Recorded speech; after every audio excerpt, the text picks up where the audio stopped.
to be to Netflix, and I'm going to talk about a show called Upper Middle Bogan. And Upper Middle Bogan is an old show. I think this originally premiered probably in 2012 or something like that. Let me put it this way. In one of the series of this show, there is a big plot point is about Instagram coming out. And everybody's like, oh my God, Instagram. There's this new thing called Instagram. Tells you how old the show is. But it came to Netflix recently. And I think the reason, timer. And I think the reason that this came to Netflix is because of another show called Calling from Accounts. So Calling from Accounts is this Australian sitcom that came over and became this big worldwide hit. And one of the guys who was in it, Patrick Bramble, I think. I've got to look that up. I think it's Bramble. I'm going to go Bramble, even though I think that's wrong. But yeah, he's in Calling from Accounts, and he is also in Upper Middle Bogan. So I think that the people have started going, because Australian comedy is having a moment, they've started going back and going, well, let's find other Australian things. And I think this is a real hidden gem, because the whole idea behind it is that Bogan is an Australian term for like chav, or for somebody who is seen as... Okay. Sorry, what was that? No, I was going to say, okay, it makes sense now because I was thinking, why do I know that expression? That's why. It's Australian. Yes, it's Australian. This is an Australian show, and Bogan. So it's like it's a word used for that someone might uncharitably use for another word that's uncharitable and say that for someone is a bit common. So. And the whole idea is that you, at the beginning of the show, you meet this woman, and she is a doctor. She's a doctor, and you meet her family, you meet her kids, and you meet her mum. And her mum is like very, very high strung and very posh, well-to-do Australian.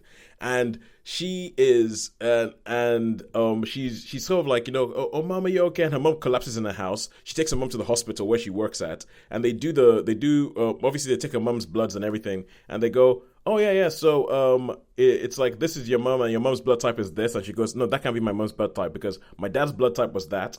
My blood type is this. So my mom cannot be that blood type because that doesn't.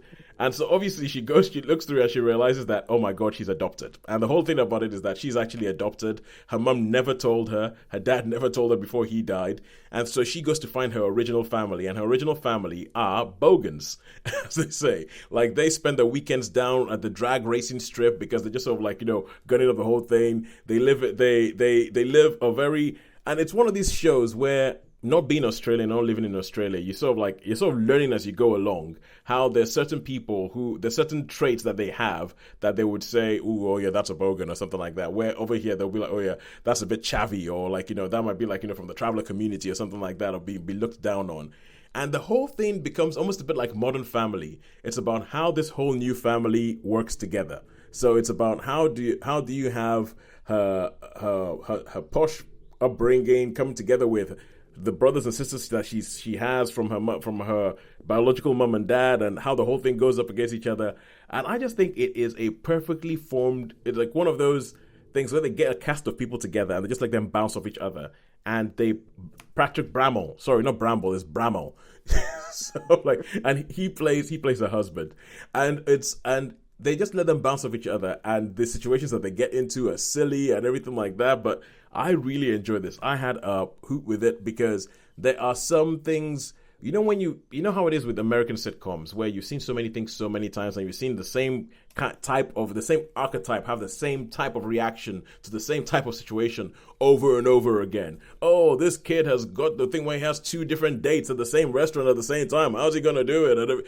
And with this, because it's Australian, they have things where they put them in situations and the way they react to them. And because of the language and the way they go about it, it's just different. And I really, really like Upper Middle Bogan. I would recommend it. I would say if you're enjoying Australian comedy at the moment, go back in time a little bit and catch this one. There's 3 seasons of it. It's and they go more with the British thing when each season is only about 10 episodes, as opposed to 24 that you would get with an American show. So yeah, Upper Middle Bogan, go catch it. I can highly, highly recommend it.